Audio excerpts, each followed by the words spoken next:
people, welcome back to another blessed message with Lady Nye, also known as Minister. Hey, hey, hey, hey, hey, hey. Ow, ow, ow, ow. Ow. Welcome back, okay? So, God revealed several things, okay, to me. And yeah, there were revelations, some were more difficult than others to present and bring forth. However, you know what we're going to do? We're going to bring forth the word. So, just quickly to recap, somebody invited the wrong people to the cookout. Okay, yeah, the wrong people were invited to the cookout. Okay, and that's the thing. Okay, and it's unfortunate that something that was meant to be festive and loving and just joyous, it turned into something else, and we're gonna get into that, but that's essentially where we left off in the previous message. Okay, yeah. it was a it was a situation where several people gathered. There were secret enemies, hidden animosity, frenemies present. There were people who had conflict, past situations that they hadn't resolved. So this encounter led to things spiraling out of control. Yep, that's what God revealed to me. So we were talking about the laws of attraction in the last video. And it's essentially the fact that you attract those things that you need or desire. Okay, you manifest those things. So the thing is, God showed me that a lot of people, not a lot, but probably a lot, let's say this, a lot of demonic spirits operate using tactics, strategies. So sometimes we think that we're operating from our own free will, those things that we desire. However, psychology can be tricky, where they can insert these ideas in your head. They can kind of manipulate those things that you're attracted to and what you find appealing. Yes, so they appeal to the senses. But one other thing that God was showing me is that if you put the characters in the story, you don't have to study someone so much.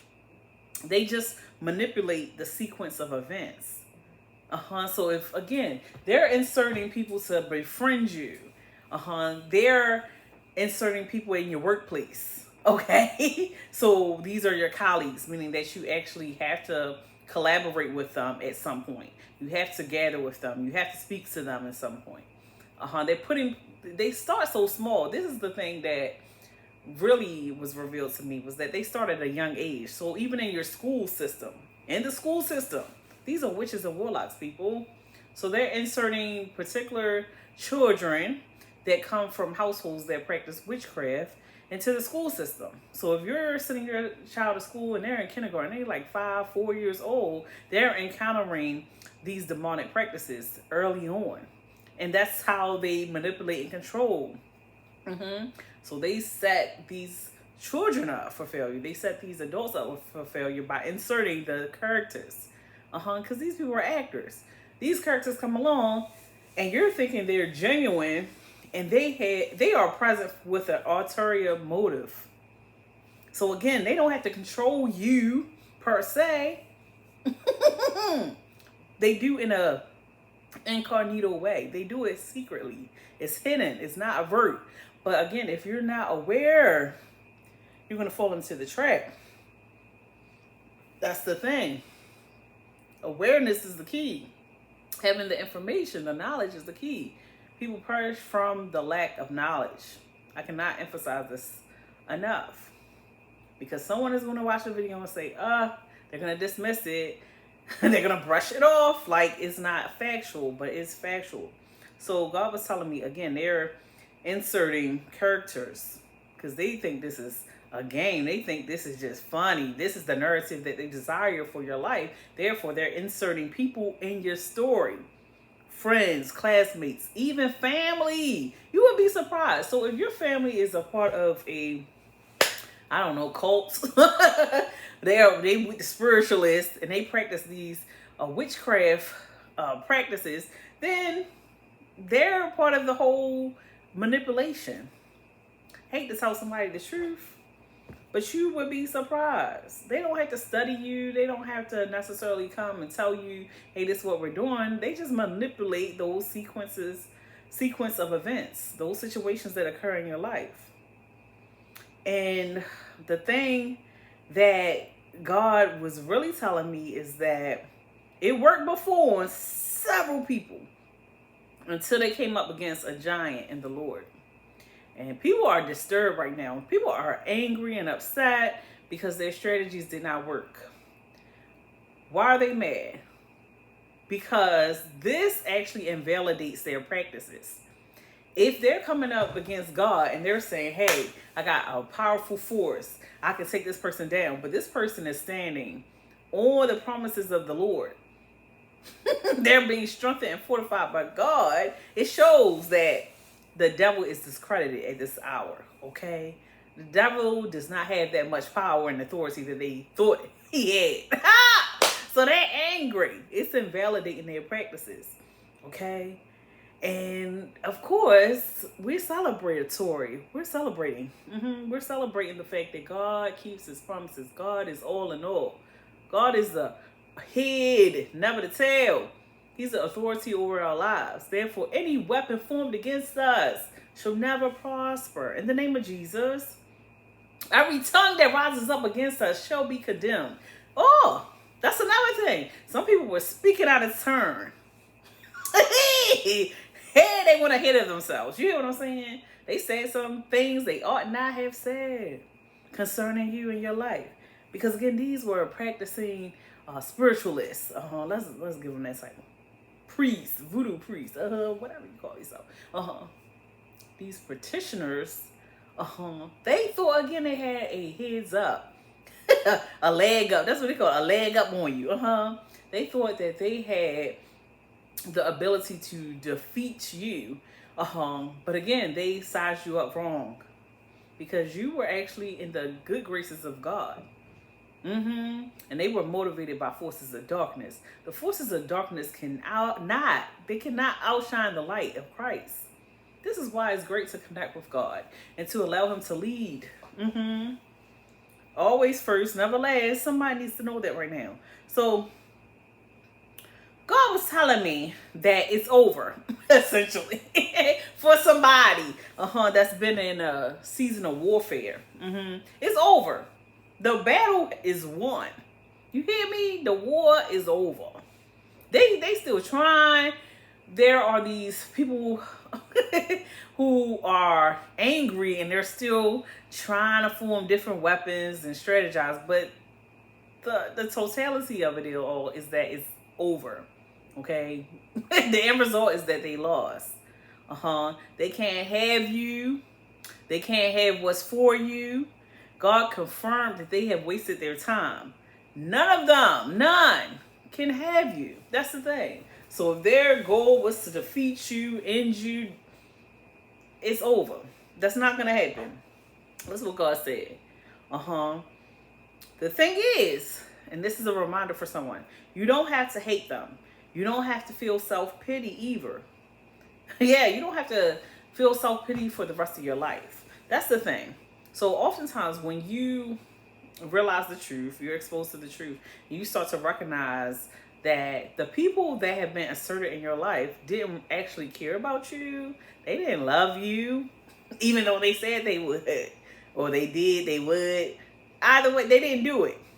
They couldn't grant you anything because they had no love to give you. They had no love to offer. They were actors. They came to destroy you. Somebody needs to know that.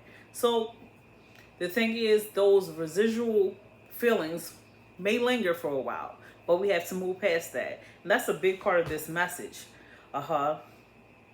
And you have to know that they were weak. This is just a quick recap. They were so weak that they had to jump you. They are cowards. You know, jump meaning they had to gang up on you. They had to come at you with full force. They gave everything they had to take you down, and it was unsuccessful.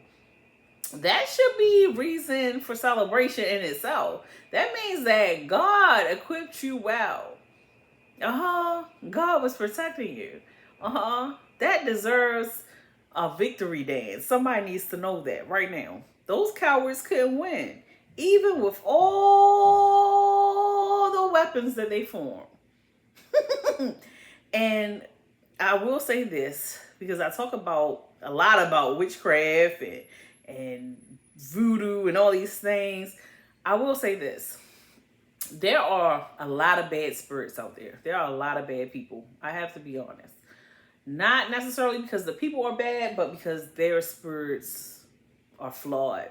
Their spirits are demonic. But God is telling me there are a few people left who actually believe in you, who actually have good intentions for you, who understand your purpose here, whose spirits are not corrupted. So you have to know that. There are still people who are going to be used as helpers in your life. There are angels surrounding you. So we always have to look at things from a positive. But I want to get into the bulk of some of this, the message that God gave me concerning how all of this happened, where it comes from, how it kind of spiraled. So one of the significant things that happened was the fact that someone stepped into a personal matter. Someone stepped into a family matter. It was family business, and they decided that they needed to defend someone who didn't need defending. Okay? And their defense actually caused the chaos surrounding this matter. Now, what do you mean by that? So sometimes, people are just nosy. Let's just be honest. And when people are nosy, they think that just because they haven't heard the outcome, they haven't witnessed it, then nothing was done concerning the matter. So that, for some reason, makes them dig deeper and get involved and create a web of mess. This is what it was, a complete mess. So God was trying to tell me this is where it stemmed from. I say trying because over time, there were signs that were pointing to specific individuals, specific characters, and things of this nature. Again, he's reminding me through my testimony that this is happening to some other folk right now, but they're not understanding why things are really unraveling at the seams. So essentially what happened is that someone decided that they were going to defend someone, but their defense caused more harm than good. They interfered into something that they had no business because it wasn't their business. And it nearly destroyed a community, a family. It even hurt the person they called themselves defending. And that was the most significant aspect of this revelation. The person they called themselves helping, they actually injured this person beyond repair in a way. Now, nothing is impossible for God, but emotionally, this person took some losses and they're actually devastated at this point. And that's unfortunate. That's the unfortunate result of people meddling in business that is not their own. And I understand that people have curiosity, but the thing is, this person did some things without the information. Okay? There was certain information you need to have before you call yourself defending somebody. Okay? That's the thing. So it ruined things that cannot be recovered. And when I say that, what I've seen is that people actually lost their lives because of this. And things had already been handled within the community or with the family, but the outsiders got involved. Everything just got messy. It got out of control because of the outside interference. And it has definitely disconnected folk. People are mad, okay? And people, actually, they're mad at the wrong person. They're mad at the wrong people. That's what God showed me. So the reason why it's so much discord and chaos and confusion is because people have aligned. They took sides essentially. And with them taking sides, they had to choose to be angry at a specific person or a specific opposition or opponent. They had to choose somebody to be the opponent.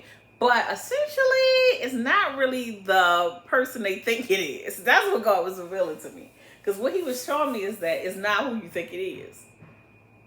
It goes deeper than that. It is on the surface. It's going to be a scapegoat. Remember, God kept giving me that word, scapegoat. It's going to be someone who actually it appears like that's their fault. We're going to pin it on them. They're going to take the blame. They're going to take the fault. But it's deeper than that. Okay? So I'm going to use this as an example. It's just coming to mind. If you tell somebody something, right? You tell them something in confidence, and that's your friend. You're just sharing. And then they go off and tell somebody else, and then that person says, oh, you know what? I think I want to handle this situation. That's what the situation kind of went, and it spiraled. Other people got involved that weren't a part of it, essentially. It wasn't their business. They were meddling. And with their involvement, that meant that they had to do a whole bunch of digging and digging and digging. And this led to personal matters that had nobody really, that weren't even related to the situation being exposed. That's what happened.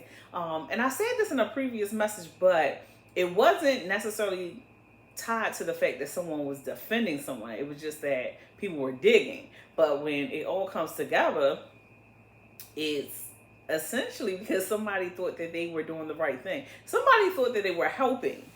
But these helpers were not that helpful at all. That's what God was showing me. So they brought up the past like it was new. And this is essential. This was the important piece of it. So if I share, I'm using the same example. If I'm sharing information with someone, okay, we're sharing the information. They go share it with someone else. They're taking it as face value that this is something that's currently taking place. This is happening now in real time. And this is why they got involved. But the person didn't share that this was a past event that was already resolved. They didn't say that part. They left the important piece out.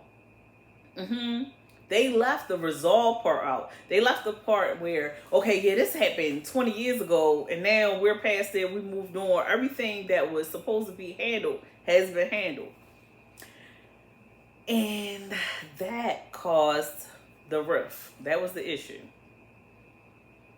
It was not a current event. It was not something currently taking place. It was something that was way back when in the past. So the defenders came in thinking that it was new events or a present circumstance. Even though it had been settled, it was totally over. But again, no one mentioned that.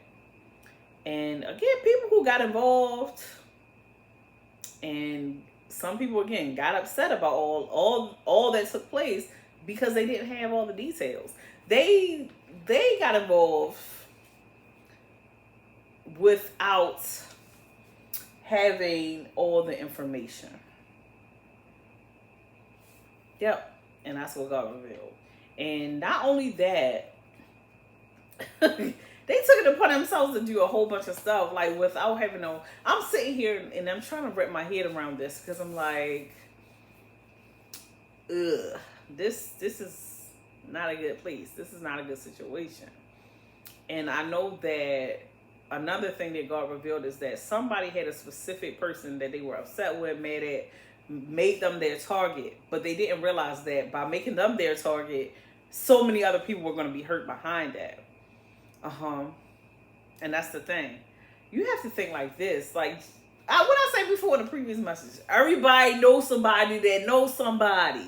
People don't take that seriously. They think that they can attack people who look weak or frail, and that these, that's it. They attack vulnerable people, prey on people, not knowing that they also have people. They also have connections. They also have family. So this is essentially how it all, spiraled out of control. It snowballed. It just exploded to a very major situation for some folk.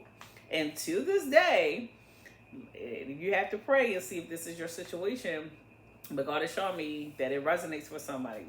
To this day, those relationships are disconnected. It's like really going to be difficult for that that group to restructure or reconnect. Yep. And particularly this family.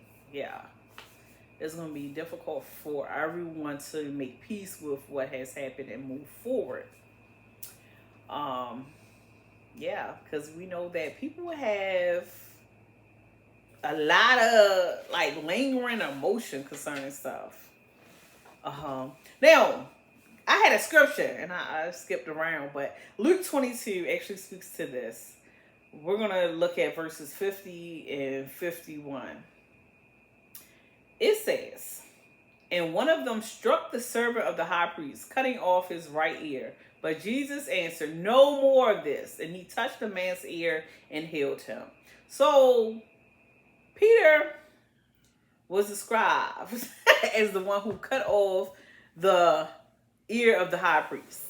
But he was doing it in defense of Jesus. Remember that.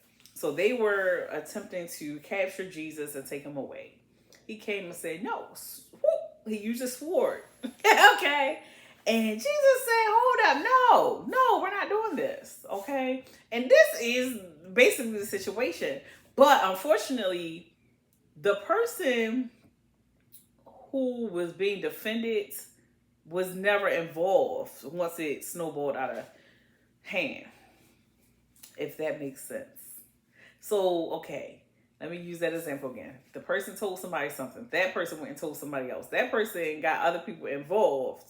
But they never went back to the original person to ask or confirm or to resolve anything. They just went, they took it upon themselves and, got involved in some kind of way. And in some cases, they probably did use a sword. That could have been their mouth. That could have been documentation. It could have been a lot of different ways, but they got involved. Fortunately, in the scenario here, Jesus was able to stop it because he was present. Again, but the person who basically is the person they were defending was never privy to what they were doing in terms of their justice. Okay, let me put my book down. Their justice. So they told themselves getting justice, but the person is like not even aware of what they're doing. And instead of going and asking them or involving them, saying, hey, what do you want to do about this? They just went off and did what they wanted to do. And that's unfortunate, nor is that wise. That's not wisdom at all. Okay? That's not wisdom at all. You cannot do things like that, especially when it's not your situation. It's one thing if you decide this is what you want to do for yourself. It's another when you're making decisions for someone else. And that's what God was revealing to me. Like now I see how all these messages connect. They were in segments, but now I see how they all connect. Somebody decided that they want to make decisions for someone else. Okay? And this is what you should do. This is how I feel it should play out. This is what should happen. And they didn't involve the person in their decision-making process. And that is an issue. That's a concern. You can't just go around making a decision for somebody. I mean, these are adults. We're not talking about children. What a fallacy. That's unfortunate. It's really unfortunate because it definitely destroyed some things that irreparable, essentially. And again, what I said, like people lost their lives, so it's nothing you can do about that but move forward. And we're gonna get into that part as well. But it does leave an impression. It leaves a lesson for some other folk who are considering doing things they have no business doing. It gives you a visual of what can happen. Maybe not a visual, but you get the idea of what can happen when you involve yourself in matters that you probably shouldn't. Or you probably should seek a second opinion or things like that nature. Also, another thing about this, using my example, it shows you what happens when gossip spreads. God tells us not to gossip, not to be loose with our mouths and just say anything, especially when we're upset. Because a lot of times you'll be harsh. The things you say, that's what we say, slow to speed, slow to anger. You have to take a pause and consider your words before you say them. Another lesson could be learned is not trusting everybody. There's so many lessons I can say. See, this is what I do. I learn my lessons.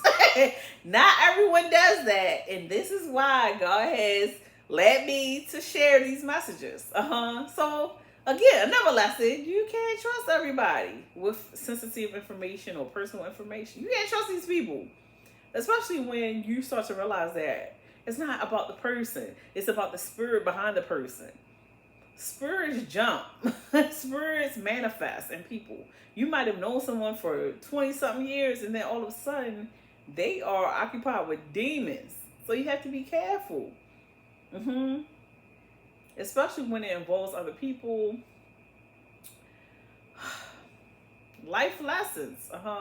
And unfortunately, you have to learn through other people's experiences or other difficult, challenging situations. And yeah, that's how you learn, and you can grow from that. I'm sitting here just thinking about this snowball effect and how God was laying these words on my heart all this time. And finally, it just came full circle to reveal, again, those hidden things that he said he was going to reveal. It was because somebody decided they wanted to defend someone, and they were going to come to their rescue and be this hero or this hero. And they didn't have enough details to do so. I also did a message a while ago concerning when you go to war. You have to prepare. You have to be prepared. You have to collect the intel. You have to get your facts straight. Somebody was really misinformed about this scenario, about this situation. They were so totally off kilter, meaning they weren't even on they didn't even know the basics about what was going on. They didn't have enough information to make these decisions that they made. That is what God revealed to me. They didn't have like this much information to go off, and they ran with it to oblivion, and that's terrible. But that shows the lack of maturity for this individual or these persons that this is related to. That's immature, to say the least. And it's very hurtful for people who it actually affected long term. Because again, if you don't have no relationships here, you're not involved, you can just wash your hands of the situation, walk away. You can just walk away while everyone else is hurting. And that's not your purpose, especially if you want to be a child of God or a Christian. You don't want to leave blood drops everywhere, stains everywhere, while you just go on. That's not your purpose. So now another aspect of this message that God told me, speaking of digging in the past and being committed to the past, and we have to grow up. Like God is telling me, we have to move forward. We have to be able to move forward. Somebody is trying to hold somebody to the past so bad. And it's so unfortunate. When I see things, it's just, or when I get the word, it's just, I'm thinking wow, why are we still doing this? Concerning those evil old practices. We talked about that. God is doing a new thing. It's going to be out with the old and with the new. Concerning that wicked practices that people have done. Those sacrificial offerings. Human sacrifices. Animals. We're not doing that. But there was someone who was practicing. Now, what God revealed concerning this is that there was someone in someone else's life practicing these things. The person wasn't aware. They were affiliated with them, but they didn't know that this was what they did. And when they found out very late in the game, and they were disturbed. Now I'm catching it. All right, so They were disturbed. They found out what this person practiced and how they went about their business, and they were disturbed because it was demonic. It was satanic. They practiced Satan worship and things of that nature. And when the person found out, by that time, honestly, their relationship was separated. Okay, they had no affiliation. But someone was trying to put these people back into some type of connection that they had already severed. That's what God revealed to me. But they had to do it that way in order for them to make the person that was unaware look like they was aware of what was going on. But the person never had a clue, never had any idea that this is what they practiced. I hope this makes sense for somebody. So they had naturally dissolved their relationship, went their separate ways. Somebody decided that they need to be connected to each other in some kind of way, some form of capacity. And again, this could be by inserting the characters. Oh, this is exactly what happened. Inserting the characters. So if they had severed ties, but this person, the wicked, evil petitioner, has certain people connected to them, they're inserting these people into the person who is unaware life. So they can maintain a connection. Those connections matter. Those associations matter. This is why it's really important for you to be aware of who you connect with spiritually. This can be through marriage, partnership, things of that nature. Who are you connecting with spiritually? Some other relationships like colleagues, classmates, but those encounters where you're bonding, you're committing yourself to people, you have to be careful. All right. So, digging in the past, once again, somebody was mad at someone's progress. This is what God showed me. So this was another aspect of the wrong people at the cookout. Okay? You had the wrong people at the cookout, okay? Because these connections, these people from the past was reappearing. Their presence was present. And people were just like not feeling the other individuals, okay? And they could have had history. They could have used to being friends. They could have been rivals. It was just a whole bunch of different attitudes and personalities at this particular cookout. Now, when I say cookout, I'm referring to certain gathering. I think it was a cookout, but it could have just been a festival. It could have been some type of reunion, some type of celebration, but it was a gathering of people. As my mom would say, a get together. Okay. But it was all types of people there. And some of these people just didn't get along. So there was also some people who had hidden animosity. That was the key there. It was a lot of hidden animosity, secret enemies. Okay, now these people are not coming out and saying, I don't like you, I don't want to be around you. They are just harboring these feelings within their heart. And you know that God examines the heart. And unfortunately, their heart was saturated with impure intentions, evilness, wickedness, all these things. And honestly, they use certain avenues to connect with this individual. And that cookout served as this entrance way into this person's life.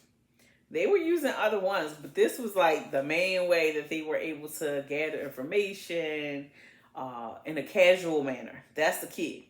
Because you can come at someone and start asking questions and it seems like you're investigating. But they use this as like casual conversation, get to know you, and they did it very sneaky.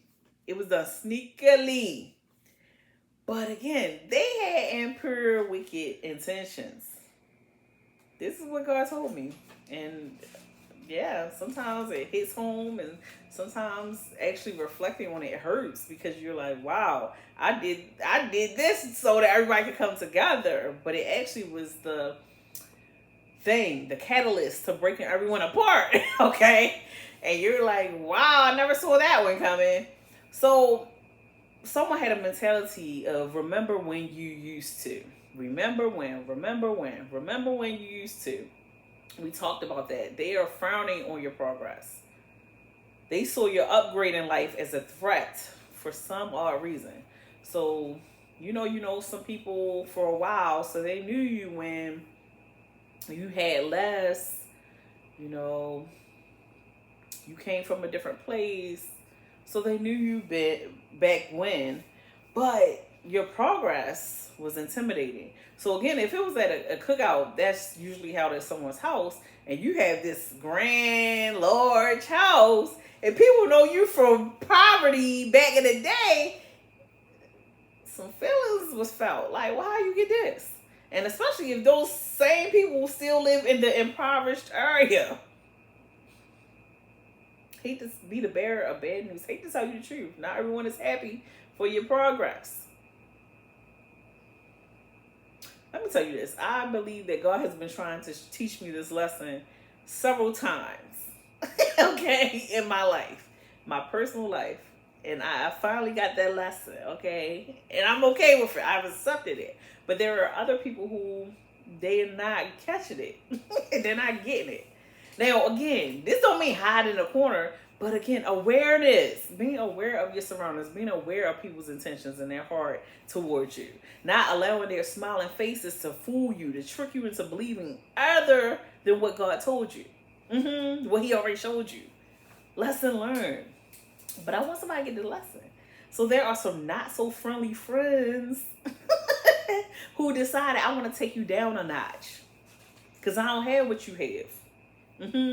Yeah, I don't have what you have, but I want what you got. Some people are looking at you like that. They hate to be the bearer of bad news. They see all that you have accomplished. They see with their own eyes. You have elevated. You have done the impossible. Because not everyone makes it out. Actually, I have a poem in my poetry book. Y'all go get the poetry book, okay? The link is available on my page. But it's on Amazon, okay? But it's a poem, just the upgrade. You did the impossible. You did it with little, okay? Very little, because you started out at the bottom. But they saw the elevation, because if you're inviting these people to your house, everybody there. Thank you for being a friend. Travel down the road and back again. Hey! Ha! Not everyone is true. Okay? If you threw a party, invited everyone you knew, hey, you would be surprised. Hey, who is going to hate on you? All right, let me stop this. Let me get to this. But, so some people, again, had that remember when mentality. You're thinking that they can come over and we're going to celebrate together. Like, yeah, mi casa, su casa. They thinking, how in the world are you living like this? I remember when you used to sleep on my couch. Somebody. Yeah, we stepping on toes, breaking ankles. I remember you used to borrow money from me. Somebody had that mentality. Now, let me tell you something. I'm really a cheerful giver. I'm so cheerful. I said this before, and I hope you caught it. I don't loan money, okay? I'm not a loaner. I'm just going to give it to you. I'm just going to give it to you. And I'm not going to expect you to pay it back or give it back. That's my mentality. This is not something I have to do, not something, somebody told me to do. That's just who I am. Because I believe if someone comes to you at a point where they're in need, like they really struggling, like, give it to them. Now, I'm saying this like when it's a few dollars. Now, if it was a large sum, 20,000, yeah, you might want to get a promissory note. You might want to get it back. But I'm saying those little change that you're throwing around. But everyone doesn't have that mentality, so they really expect you to remember.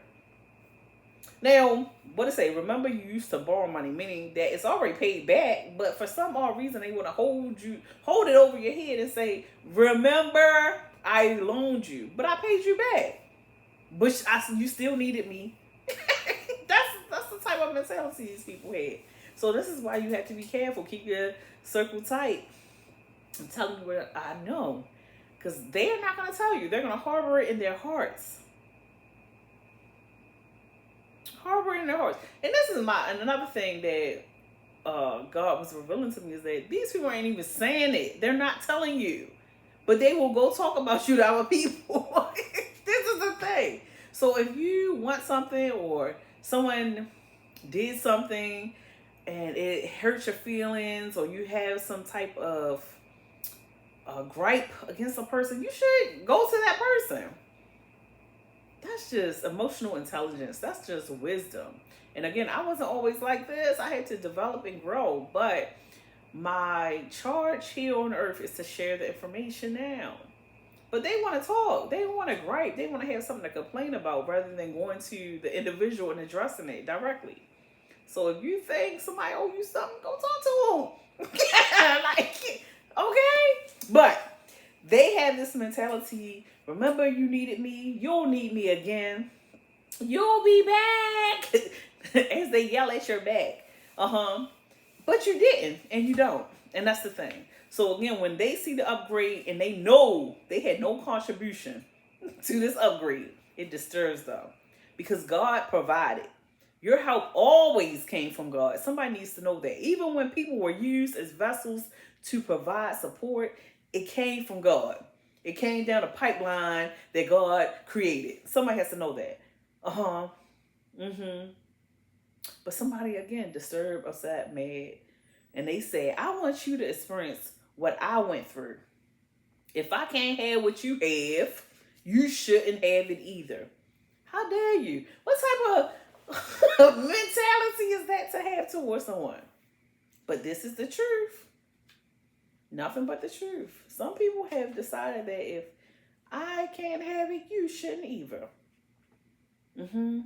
So I can't. This came to mind. Someone might have wanted to stay with you, share something with you, but you gave them a solid no. So they said, you won't let me live with you, then I'll take your house away. That was someone's mentality. Somebody needed a ride or wanted to borrow your car. You gave them a solid no. You won't give me a ride, I'll take your car. I lost, and you should too. That's what they believe. That is a demonic spirit. They have misplaced anger. Why is it misplaced? Because it's not your fault. It's not your fault. Okay, that they have a circumstance or a situation, but they made it your fault. Okay? They didn't see your struggle, your hard work, and the things that you sacrificed and gave up to live a certain life.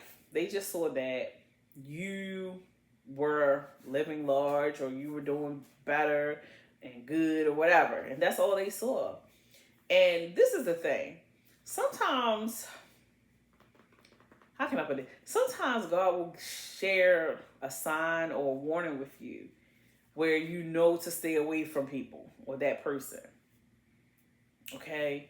It will be an early warning sign. It will be something slight, something light. However, sometimes we miss that sign. But the fact that they came to destroy, what do you say, steal, kill, and destroy, tells you that that warning sign was actually accurate. Yeah. Another thing concerning this matter, concerning the misplaced anger, is concerning the fact that someone wants to destroy a family, the family. Remember, we mentioned in the previous message that the family, certain members of the family are being strengthened right now to rebuild, to serve as leaders, to serve as the catalyst to restoration, to repair what has been shattered. These are the people who are going to serve in certain positions in society. They're going to be vocal. They're going to do what has not been done before in the family. However, because there are still disgruntled members of this family present, they continue to try to destroy things. It's an inside job. There are still secret enemies in the bloodline. That's what God was telling me. Okay? So again, when it comes to these connections, be very mindful. I told y'all before, God was showing me something. He said, because I used to be like, we blood, then we family. That may be the case, but that don't mean they got your best interest at heart. Okay? Hate to tell y'all the truth, but God said you have to do it. 2 Kings 6. This is a point of encouragement. Verse 15. When the servant of the man of God got up and went out early the next morning, an army with horses and chariots had surrounded the city. Oh no, my lord, what shall we do? The servant asked. Don't be afraid, the prophet answered. Those who are with us are more than those who are with them. Okay, so that's the thing. God said they are outnumbered more with us than against us. So even though there are some, what do you call it, dissenters, those are people who go against the group with ill intention. There are those people who are still angry and upset and bent on destroying. There are more who have positive intentions, who are going to do great work going forward, who are, again, working. They're going to serve on the army of the Lord. Yeah, that's the thing. So, yes, it's disturbing that we still have some evil spirits among us. And yeah, God said we have to go forward. We have to move forward. We have to continue on with the mission. Because again, something new is happening. What I tell you, the old is over. That's what God keeps telling me. It's over. It's on the horizon, this new thing. Stay stuck, get left. Okay? If you stay stuck in the past, you won't get left. Life is moving on with you in it. Okay, you know how somebody say life is moving on without you? No, it's moving on with you. Okay, because you're going to be here too. But you can choose to elevate or you can stay stuck. So yes, you still won't have to live your life, but you can do it disgruntled and angry, or you can do it with the hope of making progress, having a positive mindset. Those things. I know that it can be difficult. It definitely can be difficult when you've been hurt so bad, and yet you still have to maintain some form of optimism. You have to continue to work on yourself, work on your goals. But you can choose to stay stuck in the past and to dwell on things and to mope around. You can choose that. But life is still moving on. For me, I choose to move forward. Because I know there is so much more in store. There is a new generation. They're already here. Our new generation is here on earth right now. And guess what? They're watching. They're learning, they're observing. They need triumphant leaders capable of not allowing the past to distract from the future. We're all going to take losses in life. We have to grow from them. Somebody has to know that. Because this new generation is here. They're watching. And if we drop the ball, it's going to be that much more difficult for them in the future. Because they're not going to have emotional intelligence. They're not going to be able to defeat the enemy and use God's wisdom. They're not going to have a connection to Christ. They're not even going to know Jesus for themselves if we drop the ball. They're going to think that it's an eye for an eye. They're going to be up here doing all types of stuff with bitterness as their foundation. And that is not what you should want for this new generation. And that's the truth. You shouldn't want that for your child, nobody else's child either. You have to be the adult in this situation. And I know sometimes it's difficult. It really is. But someone has to do it. Someone has to take the lead in the situation. The lead in society and say, hey, enough is enough. Just like Jesus said. He said, hey, no more. Cut that out. What is you doing? Okay? Because the thing is, he could have said, you know what? Okay, whatever. Yeah, they trying to get me. Maybe I should just let him do that. But he's like, no. That's not the way. And his mission, Jesus' mission on earth was to set the example. So that when he was not present, they knew how to conduct themselves. They knew how to handle business. God's business. He said, no more of this. And that's my declaration right now. No more of this. We have to set the example of resilience, strength, and tenacity. We didn't crumble. We didn't fold. We have a testimony. Yeah, we have a testimony. We have a story to tell. A story that does not include implanted characters. Fake people. No, we have a story about the resilience of God in our lives. About our ability to overcome challenges and obstacles and barriers. And we're still here talking about it, laughing, being pleasant, being joy-filled, being hopeful. And most importantly, we're setting the standard. We're setting the example. It's time for us to continue the work. Just like Solomon had to continue building the temple that his father started. We're starting with David. We are on a mission. We're on assignment. So God said, let's go to work. Let's go to work. Let's go to work. I guess that will be the title of this message, but I just want to encourage you to use the things that happen to you to blossom, to grow from them. Yeah, don't let it stagnate your growth. Don't allow it to stop the work that God is doing within you. Don't allow negativity to overcome your mind, your spirit, your being. It's up to you. You have choices in this life because life is moving forward with you in it. All right, continue to sit pretty and walk happy. I'll talk to you real soon. Take care.